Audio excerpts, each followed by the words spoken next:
अतिशय निराशाजनक बातमी. आज भुगाव येथे पद्मावती केसरी हे मैदान सुरू होतं. त्या मैदानामध्ये आपला लोकप्रिय सर्वांचा आवडता तो म्हणजे बकासूर आणि त्याच्या साथीला होता बलमा.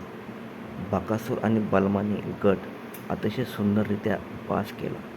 सेमीसाठी त्यांची गाडी पात्र झाली, परंतु सेमीमध्ये एक मोठी चूक ही नडली आणि ती चूक म्हणजे बकासूर ज्यावेळेस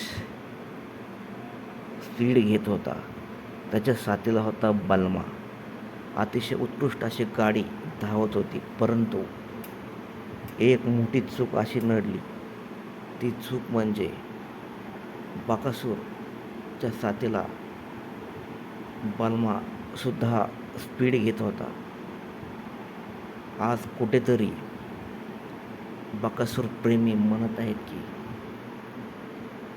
कधी न बोलणारे बकासूर प्रेमी, त्याचबरोबर बैलगाडा क्षेत्रातील व्यक्ती हे म्हणत आहेत की ड्रायव्हर आज कमी पडला, त्यामुळे बकासूरच्या गाडीचा सेमीमध्ये पराभव झाला. बकासूरची गाडी फायनलमध्ये जाऊ शकली नाही, असा अंदाज बकासूर प्रेमी लावत आहेत.